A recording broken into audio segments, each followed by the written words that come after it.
امت مسلمہ میں جھوٹ ہے کہ نہیں؟ مولوی ہیں، مولوی بھی جھوٹ بولتے ہیں، ظاہر ہے. ہاں، سردار بھی جھوٹ بولتے ہیں، نواب بھی بولتے ہیں، جرنیل بھی بولتے ہیں، سارے جھوٹ بولتے ہیں مجموعی طور پر. جو دوغلے انسان ہے انہوں نے کردار بدلنا ہوگا، بندوق سے اس کی حالت نہیں بدلے گی. مریم نواز. اقتدار کا شوق ہے. سید عاصم منیر. میرے خیال میں انہوں نے جو اپنے آپ کو استثنا دیا ہے یہ اس کا اچھا عمل نہیں. بسم اللہ الرحمن الرحیم. ناظرین، میں عظمت خان اور آپ دیکھ رہے ہیں پروگرام عظمت نامہ. آج کے اس پوڈ کاسٹ میں مہمان شخصیت جو ہمارے ساتھ موجود ہیں کسی تعارف کے محتاج نہیں ہیں. 5 بار قومی اسمبلی کے ممبر اور 1 بار سینٹ کے ممبر منتخب ہوئے ہیں اور رابطہ جمعیت علماء اسلام کے رہنما ہیں. آج ان سے سوالات کریں گے. حضرت السلام علیکم. وعلیکم السلام ورحمۃ اللہ وبرکاتہ. بہت شکریہ آپ کا کہ آپ نے قیمتی وقت ہمارے پوڈ کاسٹ کے لیے دیا ہے. سب سے پہلا کوسچن تو یہ کروں گا کہ بلوچستان کی سیاست آپ نے دیکھی اور خصوصاً ایسے وقت میں آپ سیاست میں آئے جب بلوچستان اسمبلی کے ڈپٹی اسپیکر مولانا شمس الدین شہید ہوئے تھے. اس کے بعد آپ کی سیاست کا آغاز ہوتا ہے. تو ایک ایسے وقت میں آپ نے سیاست کا آغاز کیا جب آپ نے دیکھا کہ وہاں پہ وڈیرے جو تھے، وہاں کے جو سردار تھے، انہوں نے ایک عالم دین کو برداشت نہیں کیا. تو کیسا رہا وہ تجربہ؟ بسم اللہ الرحمن الرحیم. اصل میں ہمارا جو پاکستان کا نظم چلانے والے ادارے ہیں یا افراد ہیں، یہ اپنے خامیوں اور خرابیوں کو دوسرے پہ ڈالنے کی کوشش کرتے ہیں. یہ باتیں کہ نواب ہیں اور سردار ہیں اور یہ تعلیم کے راستے میں یا امن کے راستے میں رکاوٹ ہیں، میں اسے اتفاق نہیں کرتا. ان کے پشت پر بھی اگر ہماری اسٹیبلشمنٹ یا ادارے نہ ہو تو بیچارے کیا کریں. عمومی طور پہ قبائلی جو نظام ہے وہ اس پاکستانی نظام سے بہت بہتر ہے. اس میں کوئی آداب بھی ہوتے ہیں، حدود بھی ہوتے ہیں، اور اس کے کچھ فرائض اور ذمہ داریاں بھی ہوتی ہیں. تو اس لیے میں سمجھتا ہوں کہ یہ جو کہا جاتا ہے وہ اس سے مجھے اتفاق نہیں ہے. البتہ یہ صحیح ہے کہ کافی زمانے سے جب انگریز کے زمانے سے سرداروں کے پشت پہ حکومت ہوا کرتی تھی تو طویل اقتدار کے نتیجے میں کچھ خرابیاں آ بھی جاتی ہیں، لیکن مجموعی طور پہ سرداری نظام یا نوابی نظام یا قبائلی نظام اتنا خراب نہیں ہے جتنا کہ ہمارا پاکستان کا نظام. تو پھر ایک سوال یہ آتا ہے کہ بلوچستان کی، اگر چلیں یہ ہم مجموعی صورتحال یہ تسلیم کر لیتے ہیں، تو پھر بلوچستان کی پسماندگی کی وجہ کیا ہے؟ کہ اگر اسٹیبلشمنٹ ہی ہے وہ تو پورے پاکستان میں ہے، تو پھر بلوچستان میں کیوں کوئی سیاسی پارٹی اور خصوصاً مین سٹریم کی سیاسی پارٹی اپنی جڑیں مضبوط نہیں کر پاتی ہے؟ ایک تو یہ ہے کہ مسلم دنیا جو ہے وہ مفتوح دنیا ہے، فاتح نہیں ہے. اور پھر یہ مفتوح دنیا جس کے فاتحین مغربی اقوام ہے، ان کے درمیان تقسیم ہے. اور ظاہر بات ہے کہ کوئی بھی فاتح اپنے مفتوح کو اپنے پاؤں پہ کھڑا ہونا پسند نہیں کرتا. ایک وجہ تو یہ ہے. دوسری بات یہ ہے کہ آپ حضرات نے دیکھا ہوگا کہ اقوام متحدہ کے جو معاہدات ہیں، ان معاہدات میں سے ایک معاہدہ سماجی اور سیاسی امور کا معاہدہ ہے. اس کے پہلے باب کے پہلے آرٹیکل کے ذیلی شق 2 میں حکومتوں کی نوعیت بتائی جاتی ہے، اور اس میں کہا جاتا ہے کہ بعض وہ حکومتیں ہیں جن کے پاس امانتی خطوں کا نظم ہوتا ہے۔ سو مسلم دنیا کے جتنے بھی خطے ہیں اور ان پر جس قسم کے انتظامی قوت بطور حاکم نظر آتی ہے، یہ سارے خطے ان کے پاس بطور امانت ہوتے ہیں، نہ وہ اس کے مالک ہوتے ہیں نہ حاکم ہوتے ہیں، بلکہ جو فاتح قوم ہے اور جس کے حصے میں وہ خطہ ہے، تو یہ اسٹیبلشمنٹ آپ اس کو کہیں یا حکومت کہیں یا جو بھی کہیں، یہ ان کے مفادات کی حفاظت کرتے ہیں اس خطے کے باشندوں سے۔ تو بلوچستان ہو یا کوئی بھی خیبر پختونخوا ہو یا جو بھی ہو، یہ دراصل ہمارے نہ ملکیت شمار ہوتے ہیں نہ ان پر ہماری حاکمیت ہوتی ہے۔ تو پھر اس کا مطلب تو یہ ہوا کہ آپ یہ کہنا چاہ رہے ہیں، جو میں سمجھ رہا ہوں، کہ دیگر 3 صوبوں کی نسبت بلوچستان میں جو نظام ہے یا کوئی مین سٹریم کی سیاسی جماعت اگر وہاں پہ نہیں پنپ رہی ہے تو اس کے پیچھے عالمی اسٹیبلشمنٹ ہے۔ عالمی اسٹیبلشمنٹ ہمارے اسٹیبلشمنٹ کے پشت پر ہے، کیونکہ ہمارا اسٹیبلشمنٹ بین الاقوامی اسٹیبلشمنٹ کا ذیلی ادارہ ہے، لہذا وہی کچھ کرے گا جو بین الاقوامی اسٹیبلشمنٹ اس کی رہنمائی کرے۔ تو اس لیے میں یہی ساتھیوں سے کہتا ہوں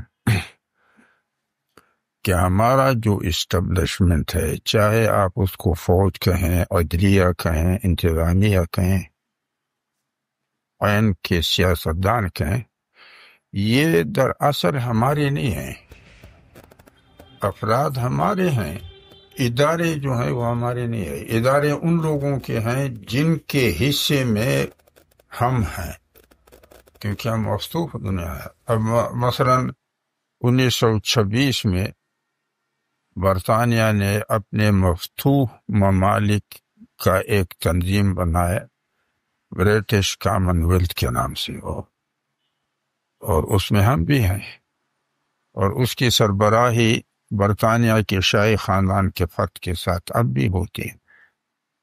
تو ہماری سیاسی اور سماجی وابستگی تو برطانیہ کے ساتھ ہے، اور ہمارے فوج کے ساتھ، ہمارا فوج جو ہے وہ سینٹ گام کا مربوط ہے، اور امریکہ کا ہمارے فوج کے ساتھ رابطے براہ راست ہوتے ہیں، اس میں نہ صدر انوالو ہوتا ہے اور نہ وزیر اعظم اور نہ پارلیمان۔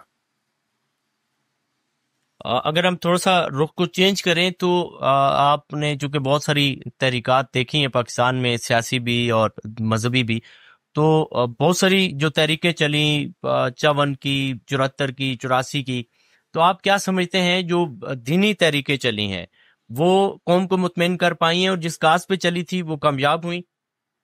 ایک زمانہ تو وہ تھا کہ دنیا 2 محوری دنیا تھی، تو جہاں کہیں اگر حکومت کے پشت پر امریکہ کا ہاتھ ہوتا تو اپوزیشن کے پشت پہ سوویت یونین کا ہاتھ ہوتا، تو اگر اپوزیشن کو کوئی مراعات ملتا بھی تو اس لیے نہیں کہ وہ اپوزیشن کی قوت کے بلبوتے پہ ملتا، بلکہ اس لیے کہ اس کے پشت پہ جو قوت سوویت یونین کی ہوتی تھی وہ سے 1989 کے بعد جب سوویت یونین کی فوجیں افغانستان سے پیچھے ہٹی، اب ایک محوری دنیا ہے، اب حکومت پر بھی امریکہ ہے، اور اپوزیشن کے ساتھ اگر امریکہ یا پھر امریکہ کے شہ پر آپ کے اپنے اداروں میں سے کسی کا ہاتھ نہ ہو تو وہ تحریک کامیاب نہیں ہو سکتی۔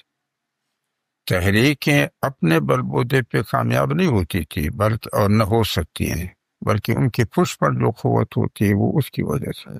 یعنی کہ آپ نے جو ابھی ایک بات کہی، اور ہم اس کو یہ سمجھ سکتے ہیں کہ جو متحدہ مجلس عمل اسی دور میں جب وجود میں آتی ہے اور اس کو 2 صوبوں کی حکومت ملتی ہے، تو آپ یہ سمجھتے ہیں کہ آپ کی پارٹی اس وقت کی جو تھی وہ بھی ظاہر ہے 2 صوبوں میں حکومت کر رہی تھی، تو اس کے پیچھے بھی عالمی ادارے تھے؟ اس وقت بھی میں کہتا تھا کہ مجھ سے لوگ پوچھا کرتے تھے کہ متحدہ مجلس عمل برقرار رہے گا یا انتشار کا شکار ہو، تو میں ان سے کہا کرتا تھا کہ آپ اس کے نام پہ غور کریں. یہ ہے مجلس، مجلس بلائی جاتی ہے، پھر تمام عمر بیٹھی نہیں رہتی ہے، پھر جب ضرورت پوری ہو ظاہر ہے. جاتی تو منتشر ہو جاتی ہے. تو یہ تحریکیں جو چلتی ہیں یا مجالس جو بنتی ہیں، یہ کوئی بناتا بھی ہے اور پھر اس کو رخصت بھی کرتا. اچھا، اسی سے ایک اور سوال بھی آتا ہے کہ دینی تحریکوں کے حوالے سے تو ہم نے بات کی، اگر ہم سیاسی تحریکوں کی بات کریں تو پاکستان میں جو سب سے بڑی ایک مؤثر تحریک چلی تھی وہ PNA، یعنی کہ جس میں JUI بھی شامل تھی، اور تحریک نظام مصطفیٰ اس کو کہا گیا. آپ نے اس کا دور بھی دیکھا ہے. تو اس سے ہم نے دیکھا کہ بھٹو صاحب کی حکومت چلی گئی، پھر ایک عامر آ گیا، اس کی نظام چلا. تو آپ یہ سمجھتے ہیں کہ جو مذہبی قیادت تھی یہ قوم سے مخلص تھی اس دور میں؟ کیونکہ ساری پارٹیاں متحد تھیں، نظام مصطفیٰ تو لا سکتے تھے اگر لانا چاہتے تھے. نہیں، اس کے پشت پہ امریکہ تھا، پیسے بھی اس کے تھے. میرے خیال میں یہ ہمارے جو مشہور شاعر تھے، اس کا نام ہماری جمعیت کے تھے، امین گیلانی یا امین گیلانی، اس کے صاحبزادے جو ہیں وہ سلمان گیلانی. اس کی انٹرویو آپ نے سنی نہیں ہے؟ وہ کہتے ہیں کہ امریکن سفارت سے میرے والد کے پاس خط آیا تھا، اور جب ہم نے پڑھا تو انہوں نے کہا تھا کہ آپ نے بہت بڑے خدمات کی ہیں اور آپ کی جو بھی ضرورت ہو ہم ان کو پورا کریں. وہ بڑا رونے لگا کہ اچھا ہم امریکہ کے لیے استعمال. تو اس کا مطلب یہ ہے کہ اس وقت کے جو علماء تھے وہ ٹریپ ہو گئے، قوم کو بے وقوف بنایا. مطلب یہ ہے کہ علماء کی نیت پر تو انسان شبہ نہیں کر سکتا ہے، لیکن ان کی سیاسی صلاحیت اور بین الاقوامی معلومات میں کمی ہوتی ہے. بعد میں جب وہ میدان سیاست میں آ جاتے ہیں کچھ عرصے کے بعد تو شاید ان پہ وہ سارے حالات منکشف ہو جاتے ہیں، لیکن کبھی کبھار ایسا ہوتا ہے کہ وہ ایسے پھندے میں اپنے آپ کو پھنسائے ہوئے ہوتے ہیں کہ پھر اسے نکل نہیں سکتے. اچھا، اسی سے اگر تھوڑا سا ہم آگے چلیں تو بھٹو صاحب کو کہا جاتا ہے کہ جی یہ جمہوریت کے چیمپئن ہیں. ظاہر ایک ایسا دور تھا، پھر اس میں بھٹو صاحب جب آتے ہیں اور وہ ایک اپنی ایک بناتے ہیں، FSF بناتے ہیں، اور اس سے جو ان کے مخالف لوگ ہوتے ہیں اپوزیشن کے ان کا ناطقہ بند کرتے ہیں. اور پھر ہم نے دیکھا کہ مفتی محمود صاحب کو اسمبلی سے باہر کر دیا جاتا ہے. تو کیا سمجھتے ہیں کہ ان کے خلاف جو تحریک نظام مصطفیٰ تھی وہ درست تھی؟ اصل بات یہ ہے کہ مسلمان من حیث الامہ دوغلے ہیں، یعنی یہ جھوٹ بھی بولتے ہیں اور وعدہ خلافی بھی کرتے ہیں، 2 نمبری سے بھی کام لیتے ہیں. اور دوغلا انسان جب کمزور ہوتا ہے تو پھر وہ خوف اور لالچ کا شکار ہوتا ہے، اور جب طاقت پاتا ہے تو پھر جبر اور ظلم کو اپنا حق سمجھتا ہے. یہی وجہ ہے نبی صلی اللہ علیہ وسلم فرماتے ہیں اعمالکم اعمالکم، تمہارے اعمال ہی تم پر حاکم رہیں گے، یعنی تم حاکم تو تمہارے درمیان میں سے نکلیں گے. تو اگر تمہارا قومی رویہ دوغلے پن کا ہوگا تو تمہارے درمیان میں سے جو حاکمیت کے لیے اب نکلیں گے وہ طاقت پائیں گے، ان کی حیثیت بن جائے گی، تو پھر وہ جبر اور ظلم کو اپنا حق سمجھتے ہیں. لہذا آپ دیکھتے ہیں کہ نواب ہوں یا سردار ہوں یا جرنیل ہوں یا کوئی بھی طاقتور شخص ہو، اس کی اپنے عقوبت خانے ہوتے ہیں اور اس میں انسانوں کی ہڈیاں پڑی کرتی. اچھا، تھوڑا سا آگے چلیں تو ضیاء الحق کے خلاف پیپل پارٹی کی سربراہی میں MRD کی تحریک چلتی ہے، اس میں بھی آپ ظاہر شامل تھے، اور JUI بھی ظاہر ہے اس کی صفحہ اول میں ہمیں نظر آتی ہے، جس کے نتیجے میں JUI جب اس میں شامل ہوتی ہے تو اس کو اس کا خمیازہ بھگتنا پڑتا ہے اور 2 حصوں میں بڑھ جاتی ہے. تو آپ کیا سمجھتے ہیں کہ ایک جو نصرت بھٹو کے قیادت کو جواز بنا کر الگ ہوا اور دوسرا گروپ، تو اس تحریک میں آپ شامل رہے، کیا کہیں گے؟ تحریک میں تو بھی شامل، ہمیں بھی تو یہ پتہ پہلے تو نہیں تھا، یعنی میں خود بھی اس سے واقف نہیں تھا. ہم سمجھ رہے تھے کہ جمہوریت ہے، الیکشن ہوگا، ممبر بنے گا، وزارت ہوگی، حکومت بنے گی. اسلام تو پھر آیا، لیکن جب اندر گئے پتہ چلا کہ یہ تو سارا ڈھکوس رہا ہے، فالتو بات ہے. اچھا، عورت کی سیاسی سربراہی کی ظاہر ہے وہاں اس وقت بھی بحث چلی تھی، اور پھر ضیاء الحق چونکہ ایک اسلامی چہرہ تھے اور وہ اسلامی نظام کی بات کرتے تھے، اور آپ بھی چونکہ جمعیت علماء اسلام یعنی کہ اس وقت وہ بھی اسلامی نظام کی بات کرتی تھی، اور پھر ضیاء الحق کی یوں مخالفت بھی ہوتی تھی. تو عورت کی سربراہی میں ایک سیاسی تحریک میں شمولیت کے بارے میں آپ کی کیا رائے ہے؟ اس وقت بھی میں ساتھیوں سے مذاقاً کہا کرتا تھا کہ کوئی چرواہا تھا، چرواہے بڑے سادہ ہوتے ہیں، تو اس نے اپنے مسجد کے امام سے سنا تھا کہ خون سے وضو ٹوٹ جاتا ہے. اب اڑ اڑ چراتے چراتے جب اس کو پاخانہ آیا، تو پاخانہ تو چرواہے کا پاخانہ تھا، سخت تھا، لیکن جب دیکھا تو وہ جو لڑی نکلی ہوئی تھی اس میں لکیر تھی، معمولی سی خون تھا. اب وہ بیچارہ پریشان ہوا کہ اس خون سے وضو ٹوٹ گیا ہوگا یا نہیں ہوگا. تو پورا دن اس نے پریشانی میں گزار کے شام کو امام صاحب کی خدمت میں حاضر ہوئے کہ امام صاحب اگر کسی کے پاخانے میں باریک سی لکیر خون کی ہو تو اسی وضو ٹوٹ جاتا ہے. اس نے کہا کہ اتنے ڈھیر سارے پاخانے سے اگر نہیں ٹوٹے گا تو اسی بھی نہیں ہوتا. اب بے نظیر اس نظام میں وہ پاخانے والی سرخ لکیریں.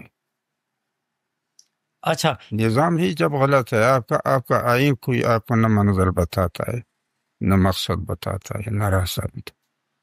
اسلام بھی ہے، یہ مسلمانوں کو بیوقوف بنائے، لیکن آئین میں اسلام کے لیے اسلامی نظریات کونسل ہے جو سفارشی ادارہ. جمہوریت بھی ہے جو مغرب کو اطمینان دلاتا ہے. پھر پارلیمان وزیر اعظم بھی ہے جو برطانیہ کو اطمینان دلاتا ہے کہ سیاسی وابستگیات. صدر بھی ہے جو امریکہ کو اطمینان دلاتا ہے کہ فوجی خدمات تمہارے حوالے. اب یہ آئین ہے، اس کو آپ آئین کے. تو آپ جب اسی آئین کے تحت حلف اٹھاتے رہے ہیں 5 دفعہ قومی اسمبلی میں، سینٹ میں، تو اس وقت تو آپ نے یہ والی جو آپ کی رائے ہے اس وقت تو آپ نے کبھی اظہار نہیں کیا ہے حلف اٹھاتے ہوئے؟ میرے خیال میں کیا ہوگا. میں نے جب ایسی بات آئی تھی تو میں نے کہا قرآن و سنت کی جو ہدایت ہیں وہ اس کی. اچھا، ہم واپس ایم آر ڈی کی تحریک کی طرف آتے ہیں. ایم آر ڈی کی تحریک کے دوران ظاہر ہے جمعیت علماء اسلام میں پھوٹ پڑتی ہے تو تقسیم ہوتی ہے. آپ کیا سمجھتے ہیں کہ اس کے پیچھے بھی کسی ادارے کا ہاتھ تھا؟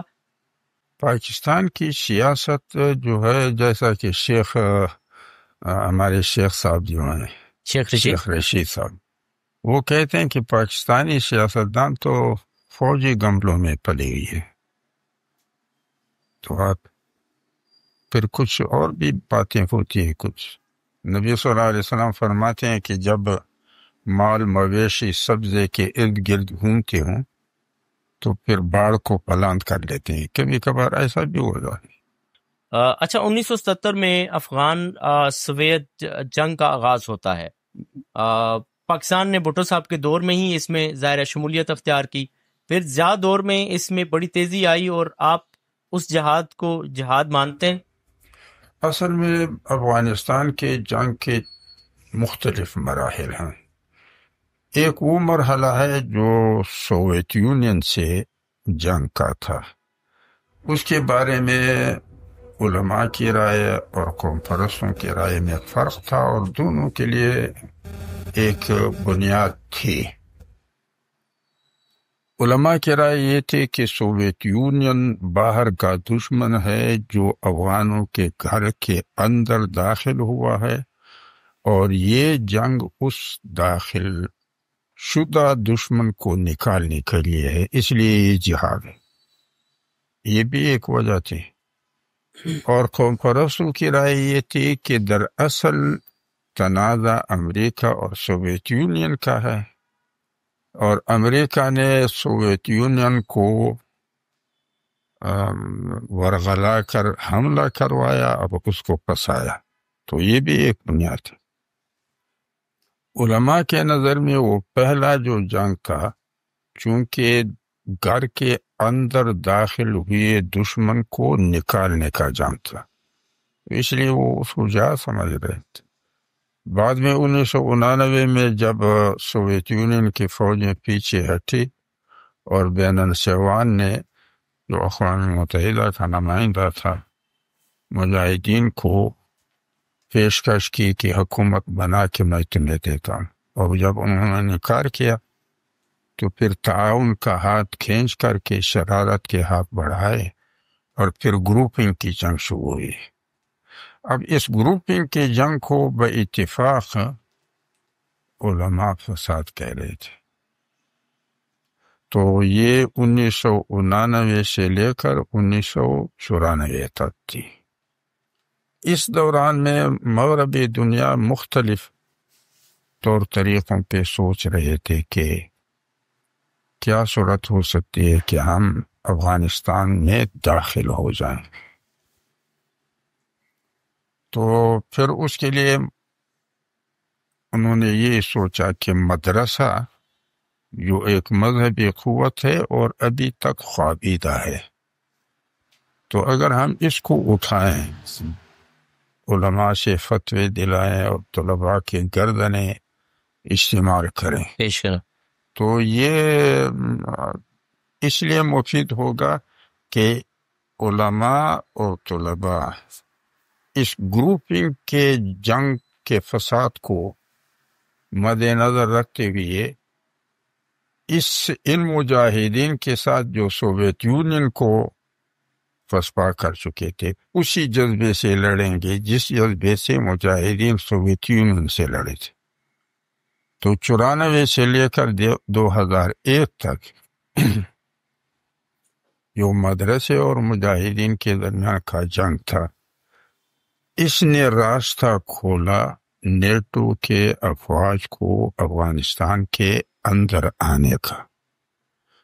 تو جو عام مفتیین حضرات تھے یا مدرسے کے مدرسین حضرات تھے، ان کی نظریں گروپنگ کی جنگ پہ تھی اور وہ اس جنگ کو جہاد کہہ رہے تھے۔ لیکن جو سیاسی لوگ تھے ان کو پتہ تھا کہ مغربی دنیا کو اپنے گھر کے اندر کچھ مشکلات ہیں۔ ایک تو یہ ہے کہ نیٹو کے ممالک سمجھتے ہیں کہ سوویت یونین کے خاتمے کے بعد تو نیٹو کی اب ضرورت بھی نہیں رہی۔ دوسری بات یہ ہے کہ قومیں کہتے ہیں کہ جنگ کی ہمیں ضرورت نہیں، ہمیں تو معاش کی ضرورت ہے، تو جنگ ضرور کیوں کرتے ہو؟ تیسری بات یہ کہ مسلمان ہونے کا رجحان مغرب میں بڑھ رہا ہے، تو پھر اس لیے انہوں نے طالبان سے لوگوں کو ذبح بھی کیا اور بہت ساری قصے کہانیاں، پھر ان کے ویڈیو بنائے، پھر بھاری ڈالروں سے خریدے، تاکہ اس کا نتیجہ یہ ہوا کہ نیٹو کے ممالک نے دوبارہ نیٹو کو جاری رکھنے کا فیصلہ کیا، اور کچھ حد تک میرے خیال میں مسلمان ہونے کا راستہ بھی روک دیا، اور کچھ حد تک مغربی دنیا کو اس پر آمادہ بھی کیا کہ ہاں اس قسم کے خونخوار انسانوں کو سے جنگ نہ ہو تو پھر کیا ہو۔ اگر یہ جو پھر نیٹو کے فورسز اندر آئے۔ 2001 کے بعد جو جنگ جاری رہی، اس کا مطلب یہ تھا کہ تاکہ گھر کے اندر آئے تو چھڑانے کے لیے، لیکن مطلب جگہ بنانے کے لیے، تو تاکہ اپنے اپنی جگہ وہاں پہ بنا سکیں۔ ہاں۔ تو اس کا مطلب ہے جو افغان جہاد ہوا تھا پہلے سوویت یونین کے حوالے سے میں بات کروں، تو یہ امریکی مفاد تھا ٹوٹل، تو پھر ایسی صورت میں کیا جا سکتا تھا اگر یہ نہ کرتے؟ مطلب یہ ہے کہ کیا کیا جا سکتا تھا؟ اب آپ بتائیں کہ دنیا تو توحید کی جانب جا رہی، انسان ایک ہے، دنیا گلوبلائزیشن، اقوام متحدہ جو ہے، آپ کو اقوام متحدہ کا کردار شہنشاہ کا کردار نظر نہیں آتا ہے؟ پہلے زمانے میں شہنشاہ فرد یا خاندان ہوتا تھا، ابھی ادارہ ہے۔ اقوام متحدہ جو ہے وہ محمد ابن سلمان کو کہتا ہے کہ عدالت میں حاضری دو خشوگی کے قتل کے بارے میں، وہ ان کا وارنٹ جاری تھا، بنیامین کا، نتنیاہو کا وارنٹ، تو یہ تو شہنشاہ کا کردار ہے، یہ ادا کرتے ہیں۔ تو اس ماحول میں کہ جب یہ سمجھا جاتا ہے کہ انسان ایک ہے، یہ بات معقول بھی ہے اور مشروع بھی ہے، یا دنیا ایک گاؤں ہے، یہ بات معقول بھی ہے اور مشروع بھی ہے۔ ہم بھی تو کہتے ہیں کہ دجال آئے گا، نظام کفر کا ہوگا، حاکم پوری دنیا کا ہوگا، عیسیٰ علیہ السلام آئے گا، نظام خدا پرستی کا ہوگا، حاکم پوری دنیا کا ہوگا۔ تو اس کا معنی یہ ہے کہ ہم شرعی اعتبار سے اس وقت کے قائل ہیں کہ انسان ایک ہے اور دنیا ایک گاؤں۔ تو اس گاؤں میں کو ہم اس توحید کو دوبارہ تفریق پر لے جانے میں میرے خیال میں بڑا مشکل ہوگا۔ اب بات یہ ہونی چاہیے کہ اگر انسان ایک ہے، دنیا گلوبل ویلیج ہے، تو پھر نظام پہ بحث ہو کہ وہ نظام جو سب کے لیے قابل قبول ہو کیا، اور میرے دانش میں اس کے 7 بنیادی پلر ہے کہ انسانیت کو فروغ دیا جائے، منافقت کا خاتمہ کیا جائے، جبر کا سدباب ہو، ظلم سے پاک معاشرے کی تشکیل ہو، جنگوں سے اجتناب کیا جائے، مسائل کا حل افہام و تفہیم سے تلاش کیا جائے، تمام شرائع، مذاہب اور افکار و نظریات کے حاملین کو اپنے اپنے شریعت اور مذہب اور فکر و نظر کے مطابق نہایت آزادی سے زندگی گزارنے کا ماحول فراہم کیا۔ یہ تو ساری ظاہر ہے آپ کی باتیں ہیں اور ہونی چاہیے، لیکن بات یہ ہے کہ ہم جب جہاد کی بات کر رہے ہیں، آپ کی بہت ساری آراء کو، بہت ساری باتوں کو جو جہاد سے متعلق ہیں قبول نہیں بھی کیا جاتا ہے۔ تو آپ کے نزدیک وہ والے جو دونوں ادوار تھے افغانستان کے، ہم بار بار مثال اس لیے دیتے ہیں کہ پاکستان میں کیونکہ دینی مدارس، علماء اور اس میں شریک بھی رہے ہیں، تو آپ کے نزدیک وہ جہاد، ایک تو وہ اس کے بارے میں بتائیے گا، سیکنڈلی یہ بتائیے گا کہ اس وقت کوئی مسلح جہاد کی کوئی صورت، کوئی شکل ہے؟ اصل میں علماء کے، جیسا کہ میں نے پہلے آپ سے گزارش کی کہ علماء کی نیت پہ تو کوئی اعتراض نہیں ہے، لیکن حالات سے ناواقفیت کی وجہ سے لوگ ان کو ورغلا لیتے ہیں، ورغلانے کے بعد پھر پھنسا لیتے ہیں، پھنسنے کے بعد پھر ان کے پاس اور چارہ کار نہیں ہوتا ہے۔ تو اس وقت اگر ہم دوغلے ہیں، دوغلا امت مسلمہ میں جھوٹ ہے کہ نہیں؟ مولوی ہیں، مولوی بھی جھوٹ بولتے ہیں، ظاہر ہے، ہاں، سردار بھی جھوٹ بولتے ہیں، نواب بھی بولتے ہیں، جرنیل بھی بولتے ہیں، سارے جھوٹ بولتے ہیں مجموعی طور پر۔ جو دوغلے انسان ہے انہوں نے کردار بدلنا ہوگا، بندوق سے اس کی حالت نہیں بدلے گی۔ اللہ جل جلالہ فرماتے ہیں ان اللہ لا یغیر ما بقوم حتی یغیر ما بانفسہم، جس قوم کی جو حالت ہے، ذلت کی ہے یا عزت کی ہے، یہ اس کے کردار کا نتیجہ ہے، اور یہ نتیجہ میرے ضابطے کے مطابق ہوتا ہے۔ اگر انجام بدلنا ہے تو پھر کردار بدلنا ہوگا، اگر ہم نے انجام بدلنا ہے تو پھر ہمیں جھوٹ چھوڑنا پڑے گا، کیونکہ اللہ جل جلالہ فرماتے ہیں ویل للمکذبین، لعنت اللہ علی الکاذبین، جھوٹوں کی پیروی چھوڑنی پڑے گی۔ اللہ پاک فرماتے لا تطیعوا المکذبین، سچ بولنا ہوگا، الصدق ینجی، سچوں کا ساتھ دینا ہوگا، کونوا مع الصادقین۔ کردار جب نہیں بدلیں گے تو بندوق ہمارا انجام نہیں بدلے۔ یہ بات تو حضرت بالکل بجا ہے، لیکن کیا ایسا بھی نہیں ہے جو آپ نے بات کہی ہے کہ جھوٹ جب بولتے ہیں تو ظاہر ہے چھوٹا جھوٹا جو ہوتا ہے اس کو کھا جاتا ہے بڑا جھوٹا، تو یوں اقتصادم کا سلسلہ نکلتا ہے، چھوٹی مچھلی کو بڑی مچھلی کھاتی ہے۔ تو کیا ایسے میں نہیں ہے کہ جب آپ نے خود یہ چیز کہی کہ اس کے گھر میں وہ داخل ہوا اور وہ اپنے گھر کے حفاظت کے لیے انہوں نے اسلحہ اٹھایا اور اس کو جہاد کا نام دیا گیا، جس پہ آپ کہہ رہے ہیں کہ علماء کی نیت پہ شک نہیں کرتے، تو کیا ایسے میں بندوق اٹھا کر کے آپ دفاعی پوزیشن پہ نہیں آئیں گے؟ نبی صلی اللہ علیہ وسلم اس زمانے کو فتنے کا زمانہ کہتا ہے. نبی روایت میں آتا ہے اور ہمارے تحریروں میں ہے کہ امت کی زندگی 1400 سال سے آگے نہیں بڑھے گی. نبی صلی اللہ علیہ وسلم نے ہجرت کی ہے مکہ مکرمہ سے 622 عیسوی میں، اور سلطان عبدالحمید نے انگریز کو اسلامی نظام اور شرعی قانون کے خاتمے پر دستخط کیے ہیں 1923 کو. اور تو 622 کو اگر 1923 سے ہم نکالیں تو عیسوی سنے کے حساب سے 1301 سال اور ہجری سنے کے حساب سے 1340 کے کچھ لگ بھگ آتے. تو اجتماعی زندگی کا خاتمہ ہو چکا ہے نظام کے حوالے سے بھی اور قانون کے حوالے سے بھی. اور پھر نبی صلی اللہ علیہ وسلم فرماتے ہیں اذا رأیت شحا مطاعا وهوا متبعا ودنیا موسرة فعلیک بخاصة نفسک ودع العوام عنک. جب تمہیں نظر آئے کہ جو منابع رزق پر قبضہ کرنے کے لیے کوشاں ہو لوگ ان کی پیروی کریں اور خواہش کے پیروکار ہوں، دنیا کو آخرت پر ترجیح دے، ایسی صورت میں تمہیں اپنے کردار پہ توجہ کرنی چاہیے، لوگوں کی باتیں چھوڑ دینی چاہیے.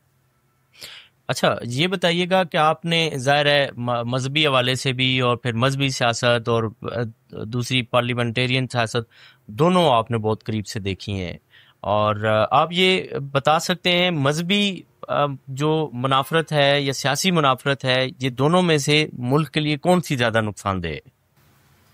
دراصل مذہبی منافرت کا تو مجھے سمجھ نہیں آتا ہے، کیونکہ ہمیشہ کے لیے خدا پرستی میں محوری چیز توحید ہے، باقی باتوں کی اتنی اہمیت نہیں ہے. تو توحید تو ہمیں نہیں ہے، کیونکہ اللہ جل جلالہ فرماتے فاجتنبوا الرجس من الاوثان واجتنبوا قول الزور. بت پرستی اور جھوٹ کو ایک درجے میں اللہ نے رکھا ہے، تو ہم تو جھوٹ بولتے ہیں. تو اس لیے ہم دین کو اور سیاست کو اپنے لیے استعمال کرتے ہیں، نہ دین میں خدا پرستی ہوتی ہے نہ سیاست میں قومی خدمت ہوتی ہے. پاکستان میں اور خصوصاً مسلمانوں میں جو مذہبی اور گروہی اختلافات ہیں ان کو کیسے کم کیا جا سکتا ہے آپ کے نزدیک؟ کیا مذاکرے مجادلے یا جو ایک سلسلہ چلا ہوتا تھا جی یہ مناظرے کرنے مباحثے کرنے ہیں اس سے یا علمی مذاکروں سے؟ میرے خیال میں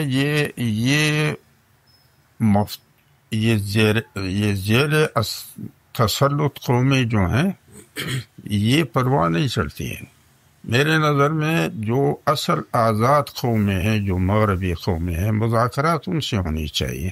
اب مثلا یہاں پہ ہمارا جو اسٹیبلشمنٹ ہے، میں تو پاکستان کو برطانیہ کا چھاؤنی سمجھتا ہوں، اور چھاؤنی میں جو وردی والے ہوتے ہیں وہ دراصل اختیار والے ہوتے ہیں، اور جو سول وردی میں ہوتے ہیں یہ دفتری کلرک ہوتے ہیں.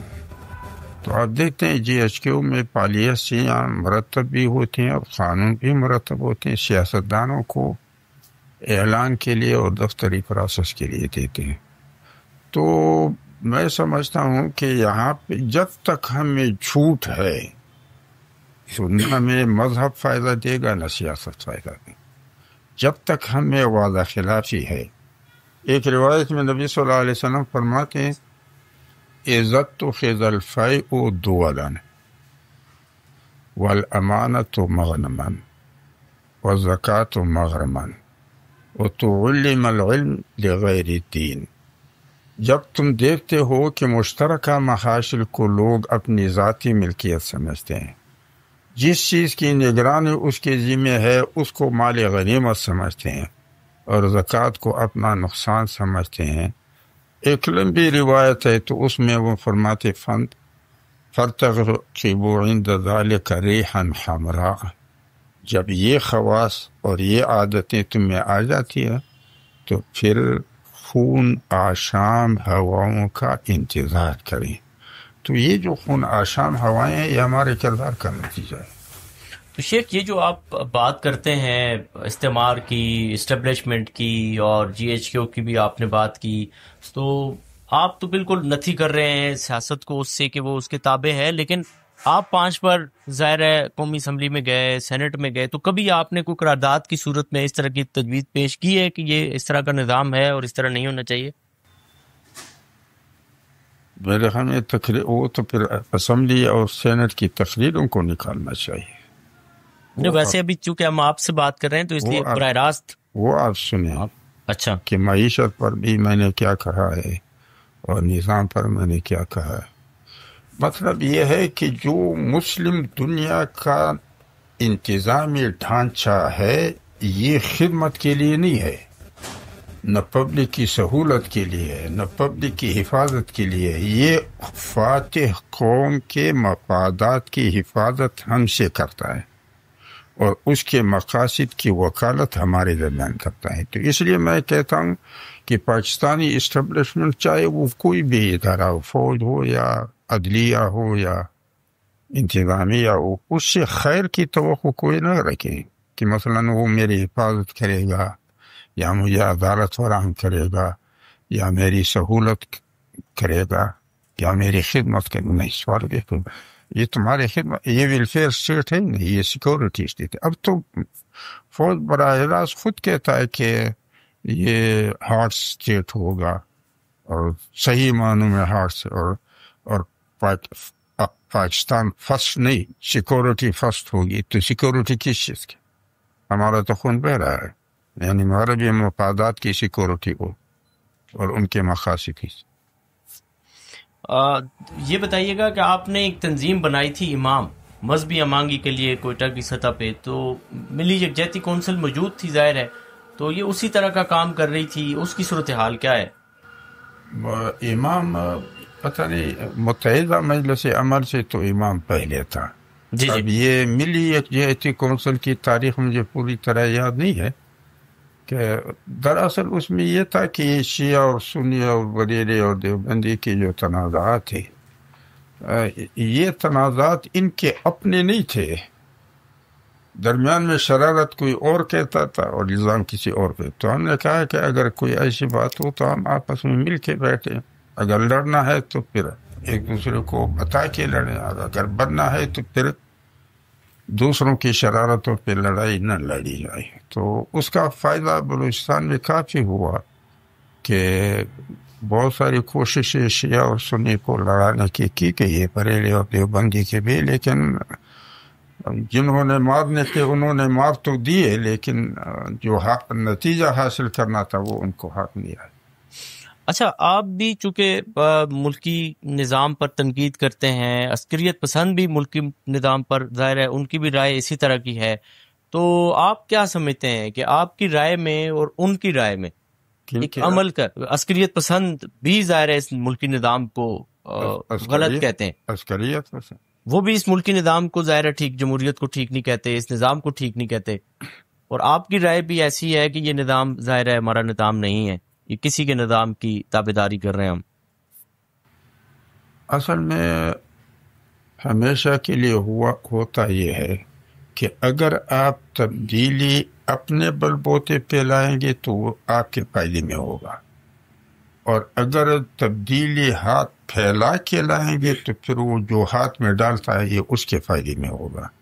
اس لیے نبی صلی اللہ علیہ وسلم فرماتے ہیں الید العلیٰ خیر من ید السفلی، تو ہمارے پاس لڑنے کے اسباب نہیں ہوتے ہیں، اور جب ہم لڑائی کے اسباب دوسروں سے لیں گے تو پھر ہم سپاہی ہوں گے، حاکم نہیں ہوں گے، اور پھر لڑائی کا بننا اور جاری رکھنا یہ اس کے اختیار میں ہوگا۔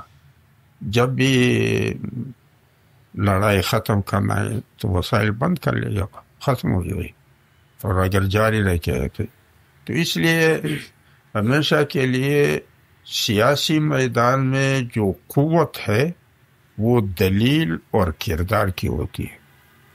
حاکمیت کے بعد اسلحہ آتا ہے، اور اگر آپ جو بعد میں آنے والی چیز ہے اس کو پہلے استعمال کریں گے تو پھر آپ محتاج بنیں گے، آزاد نہیں بنیں گے.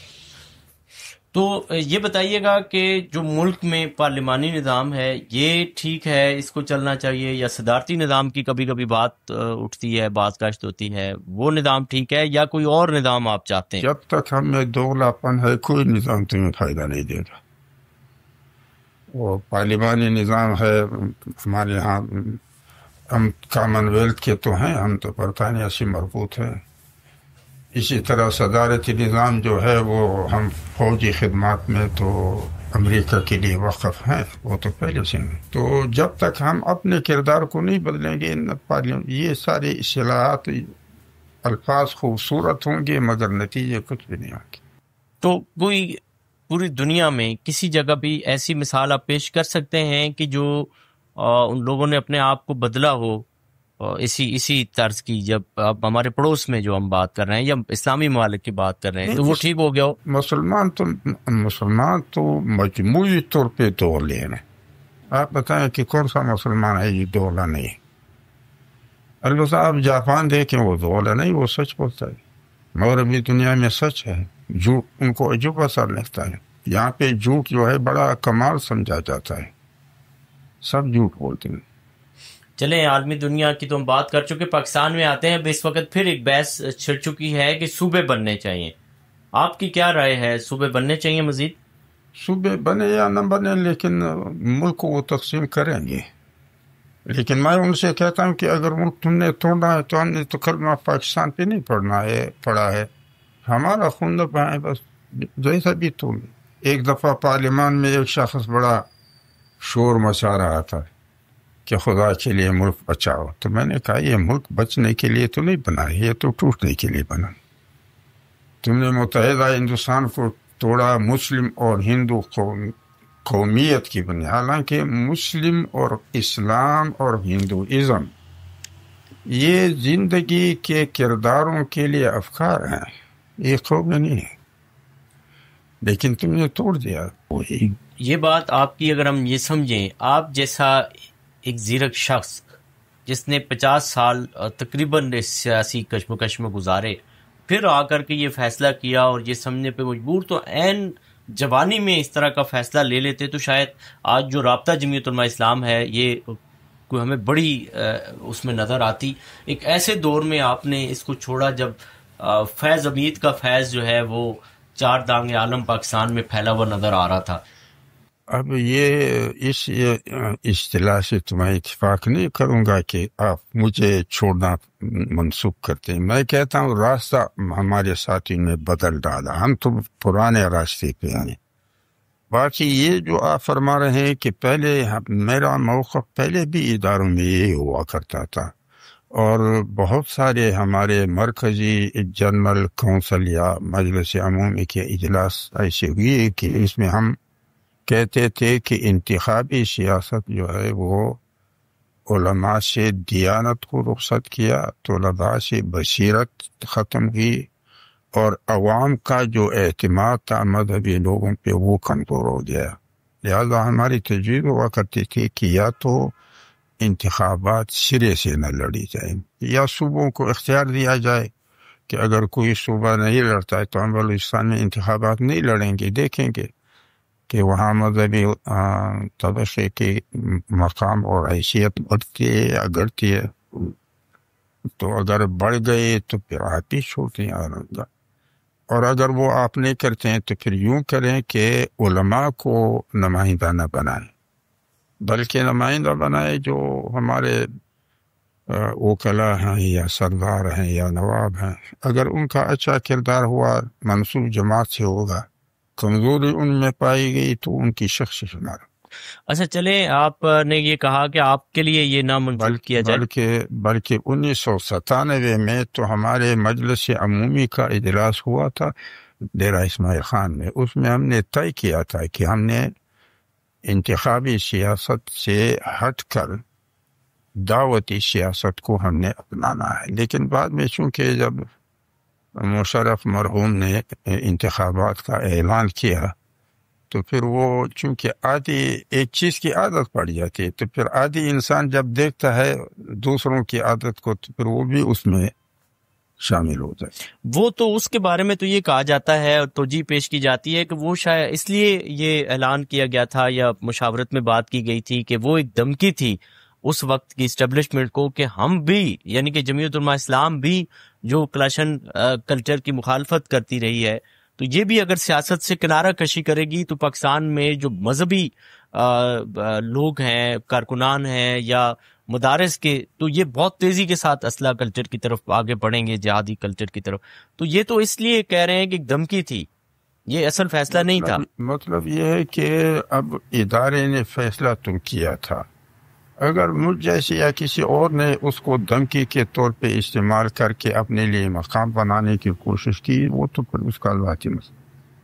چلیں ہم یہ کہہ لیتے ہیں جیسے آپ ابھی کہہ رہے تھے کہ آپ کے رستے جدا کرنے کو یہ نہ کہا جائے کہ آپ نے کیے بلکہ دوسری جماعت نے اپنے اصل منہج سے انحراف کیا. تو اگر ہم یہ سمجھتے ہیں کہ جس وقت آپ اور دوسری جماعت جن کے جمعیت علماء اسلام الگ ہو رہے تھے تو یہ سمجھا جا رہا تھا کہ بہت بڑی پھوٹ پڑے گی بہت زیادہ لوگ آپ کی طرف آئیں گے آپ کے ساتھ ہوں گے. تو اتنا عرصہ جمعیت علماء اسلام میں رہنے کے باوجود اختلاف کرنے کے باوجود جب آپ کے اور ان کے رستے الگ ہوئے تو زیادہ کوئی ڈنڈ پڑا نہیں اور جو لوگ آپ کے ساتھ آئے بھی وہ واپس چلے گئے. نہیں وہ بات آپ کی صحیح ہے لیکن میں نے پہلے بھی آپ سے گزارش کی کہ ہم مولوی میں جھوٹ ذرا زیادہ ہے اور جھوٹا انسان جو ہے ہمیشہ کے لیے لالچ اور خوف کا شکار رہتا ہے تو وہ بھی آپ کو مد نظر رکھنا چاہیے. اچھا 2005 میں بلوچستان میں ظاہر ہے آپ کی امارت تھی اور اس وقت اور پھر ایک بغاوت اٹھی تھی وہاں پہ جس کو نظریاتی کا نام دیا گیا تھا. آپ اس پہ تھوڑی سی روشنی ڈالیے گا. تو پھر اس میں یہ مرکزی جماعت کا یہ خیال تھا جس میں آپ بھی شامل تھے کہ یہ ایجنسیوں کی کارستانی ہے. پھر اس کے بعد اب ہم دیکھتے ہیں کہ مرکزی جو ہے وہ وہاں پہنچ گئی ہے اور آپ مرکزی کی جگہ پہ آ گئے ہیں یعنی کہ رابطہ جمعیت علماء اسلام. تو کیا یہ بھی اب یہ کہا جا سکتا ہے کہ یہ ایجنسیوں کی کارستانی ہے؟ اب ایجنسیوں کی ہے یا نہیں ہے لیکن ہمیشہ کے لیے میں نے آپ کو کہا کہ دوغلے انسان لالچ اور خوف دونوں کے شکار ہوتے ہیں جب کمزور ہوتے ہیں اور جب طاقت پاتے ہیں تو پھر جبر اور ظلم اپنا حق سمجھتے ہیں. یہ تو میں نے پہلے سے آپ کو بتایا. اچھا آپ کے جو آپ کا حلقہ ہے اس کا دوبارہ کوئی جمعیت علماء اسلام سے کوئی بن سکتی ہے بات آپس میں کہ آپ وہاں پہ رہ کر کے اپنے ساتھ اپنے ہم خیال لوگ تیار کر سکیں؟ میں تو ساتھیوں کو کہتا ہوں کہ نو ووٹ دو نو ووٹ لو کیونکہ جو دنیا میں رائے جمہوریت ہے اس کی جو سرپرست قوتیں ہیں ان کے نظر میں سیاست اور حکومت کے میدان میں خدا کا وجود نہیں ہے اور وہ ہوا پرستی ہے. تو اس لیے اگر مسلم دنیا کے کسی بھی خطے میں جمہوریت کا نتیجہ ہوا پرستی سے ہٹ کے خدا پرستی کے حق میں آتا ہے تو پھر ان کے لیے قابل قبول نہیں ہے. اب مرسی کا اور جرم تو نہیں تھا مصر میں اور اسی طرح تو پھر وہ دوبارہ الیکشن کریں گے قوت اور دولت دونوں استعمال کریں گے لیکن نتیجہ ہوا پرستی کے حق میں حاصل کریں گے. اور اسی طرح مسلم دنیا مفتوح دنیا ہے فاتحین کے درمیان تقسیم ہے لہذا ہر فاتح قوم کے حصے میں مسلم دنیا کا جو خطہ ہے اگر اس خطے کے باشندوں کی جمہوری نتائج برابری کے حق میں آئے کہ مفتوح فاتح کے برابر ہو تو فاتح کو یہ نتیجہ قبول نہیں ہوتا ہے اس پر پین پڑیں گے.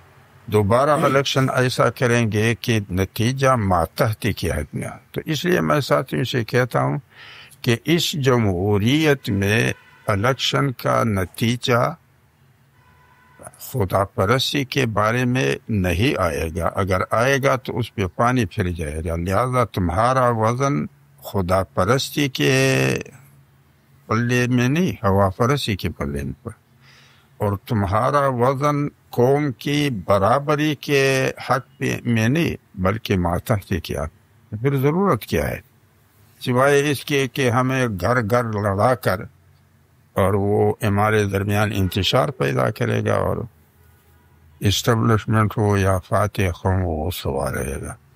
تو اس لیے میں تو تنظیم کے بنا حق میں بھی نہیں ہوں۔ میں کہتا ہوں کہ تنظیم کا معنی سودا ہوتا ہے، اور دستور کے حق میں بھی نہیں ہوں۔ بعض لوگ مجھے دستور کا تقاضا، میں کہتا ہوں کہ دستور تو ضابطہ ہوتا ہے، اور ضابطہ حاکمیت کے لیے ہوتا ہے، ہم تو کسی پہ سوار ہونا نہیں چاہتے ہیں۔ تنظیم، جب تم جھوٹ بولو گے تو تنظیم کیا بنے گا؟ جھوٹوں کا کیا تنظیم ہو؟ سچ بولو بس، تنظیم خود بخود بن جائے گی۔ اور تنظیم کا معنی یہ ہے کہ لوگوں کو ساتھ باندھ کر بین الاقوامی تاجروں کو دکھانا ہے کہ یہ میرا مال ہے اور میں اس کا مالک ہوں، سودا لگاؤ کتنے کا۔ نہ تو ہم کسی پہ سوار ہونا چاہتے ہیں، نہ کسی کے سر پہ سودا لگانا چاہتے ہیں، ہم تو راہ بتانا چاہتے ہیں کہ جھوٹ مت بولو، تمہاری تباہی اس میں ہے۔ جھوٹوں کی پیروی مت کرو، خود بھی تباہ ہوں گے، تمہیں بھی تباہ کریں۔ سچ صاف ستھرا بول اور سچوں کا ساتھ۔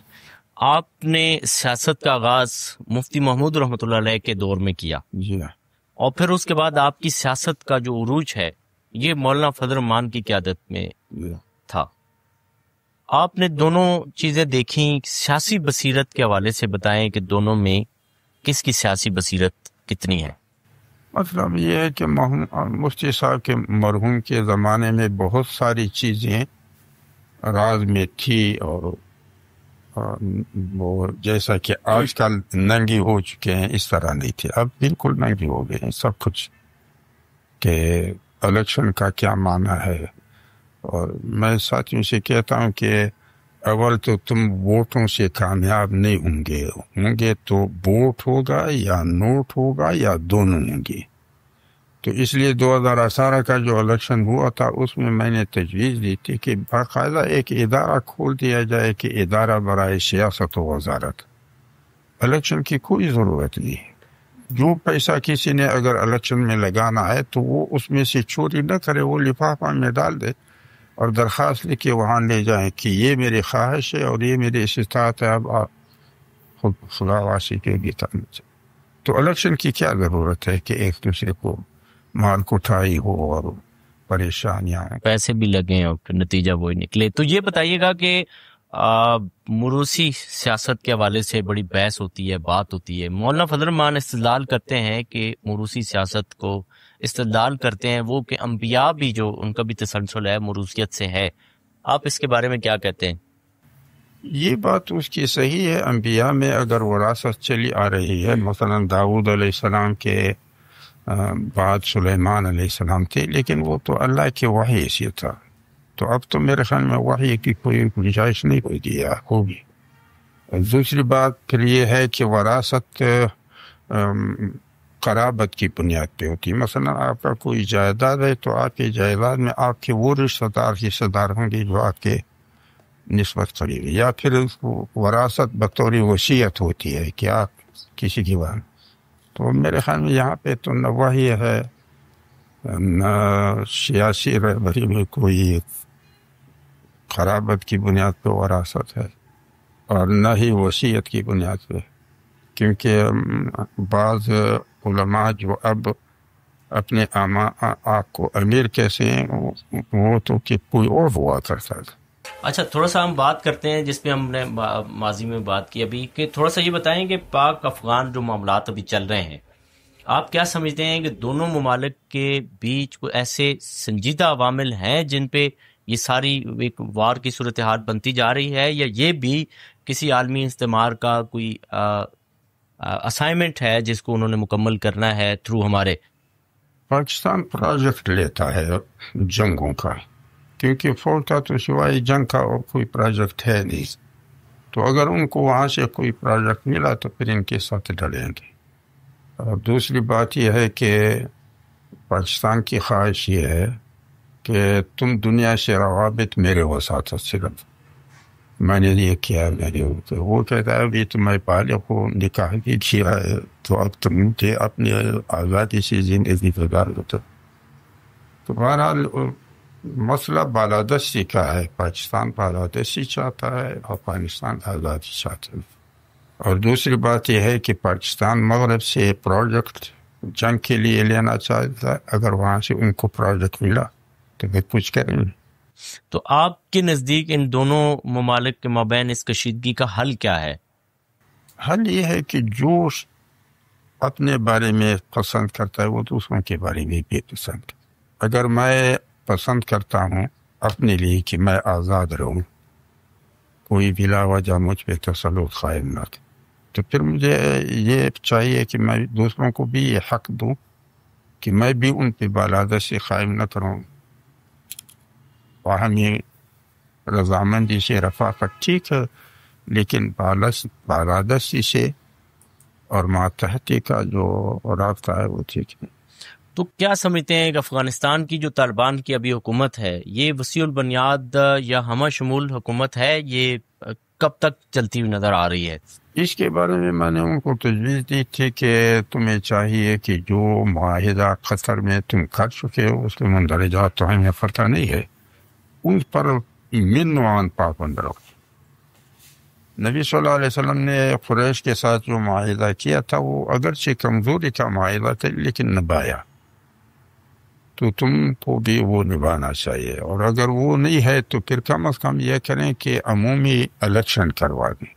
بے شک آپ نمائندوں کے لیے اصحاب حل و عقد کی جو اوصاف ہیں شریعت میں ان کا تعین کر لیں، اور پھر ان کو نشاندہی بھی کریں کہ یہ الیکشن لڑ سکتے ہیں، لیکن الیکشن کروا دیں پورے ملک میں۔ اگر وہ نہیں ہے تو پھر یوں کر لیں کہ ایک افغانستان کا جو ایک انانیہ ہے کہ لوئے جرگہ، تو علماء اور مشران کے باہمی مشاورہ سے ایک عمومی جرگہ بلائیں، اس سے کوئی فیصلہ کریں۔ اگر وہ نہ ہو تو پھر کم از کم ایسے لوگ جو مغرب کے ساتھ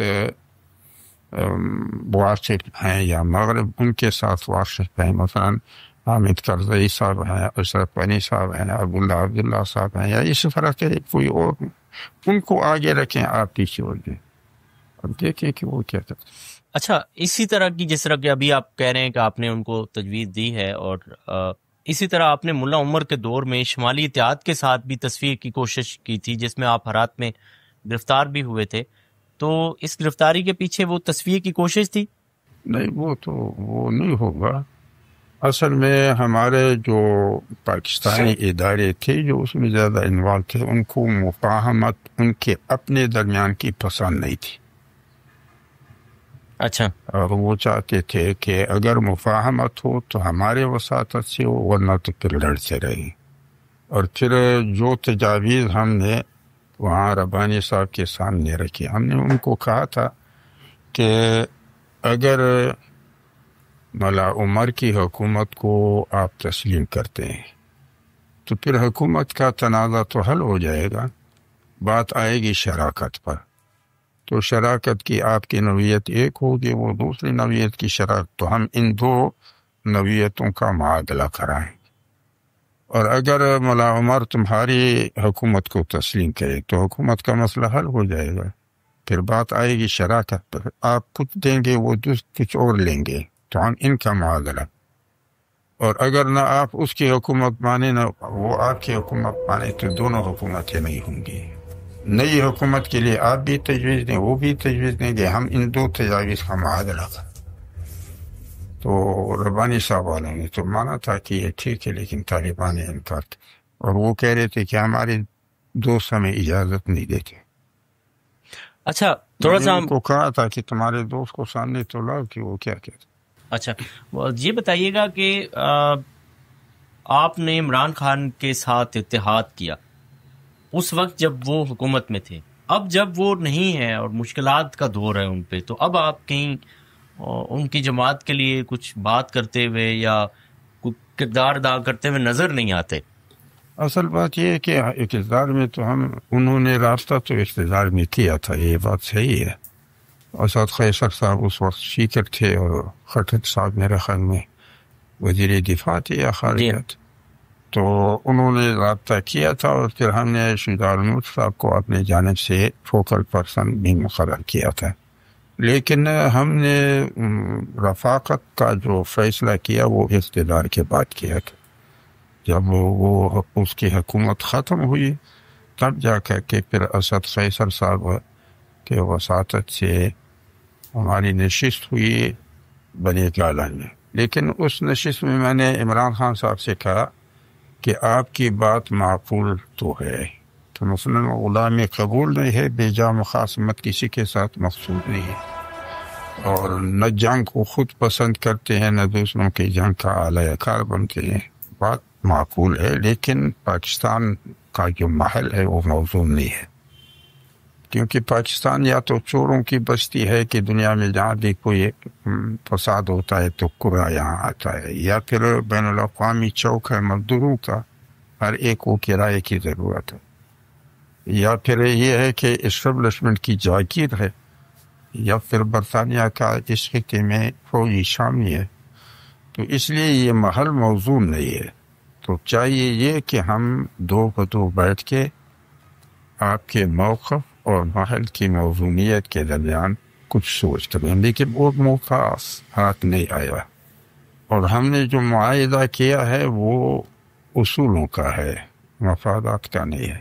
اچھا، ہم نے سات بنیادیں ہیں: انسانیت کو فروغ، جی، منافقت کا خاتمہ، جبر کا سزیبا، ظلم سے پاک معاشرے کی تشکیل، جنگوں سے اجتناب، افہام و تفہیم سے مسائل کا حل تلاش کرنا، اور ہر ایک کو اپنی شریعت، مذہب اور فکر کے مطابق آزادی سے زندگی بسر کرنے کا۔ یہ ان 7 اصولوں پر رفاقت ہمارے اور عمران خان کے درمیان مستقل ہے، منقطع نہیں ہوگا انشاءاللہ۔ اچھا، البتہ معاونت کے لیے ہم نے کہا تھا کہ اللہ پاک فرماتے تعاون علی البر والتقوی ولا تعاون علی الاثم والعدوان۔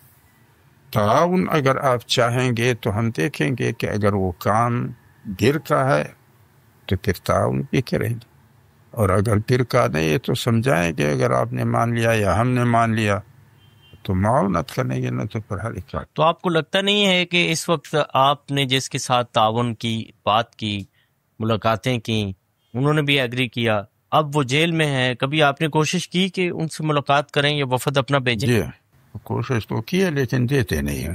اچھا، اور پھر جب بھی ہمیں وہ بلاتے ہیں ہم جاتے ہیں۔ ابھی بھی میرے خیال میں 20 تاریخ 20 اور 21 کو انہوں نے جو محمود خان اچغری صاحب نے، تو جب وہ بلاتے ہیں ہم جاتے ہیں، جب نہیں بلاتے ہیں تو پھر چونکہ ہم تحفظ آئین کا جو پتہ نہیں، تحفظ آئین پاکستان کا جو نظم ہے اس کا ہم حصہ نہیں ہے۔ اچھا، لیکن جب وہ ہمیں بلاتے ہیں تو ہم پھر جاتے ہیں۔ اچھا، کیا عمران خان کو یہودی ایجنٹ کہنا ٹھیک تھا؟ جی، عمران خان کو یہودی ایجنٹ کہنا ٹھیک تھا؟ میرے خیال میں جنہوں نے ایجنٹ کہا تھا انہوں نے کہا کہ یہ اخلاقی بات نہیں تھی، یہ سیاسی بات تھی۔ سیاسی طور پر بھی کسی کو کہا جا سکتا ہے، یہ تو پھر ان سے پوچھنا چاہیے، لیکن انہوں نے یہ کہا تھا کہ یہ اخلاقی کا معنی یہ ہے کہ یہ بات واقعاتی بات نہیں ہے، یہ تجارت کا ماحول میں جو سیاسی تجارت جو ہوتی ہے۔ اچھا، موجودہ اگر سیاست کی بات کریں تو کیا عمران خان کو رہائی ملنی چاہیے یا اس کو موجودہ سیاست میں اسپیس ملنا چاہیے؟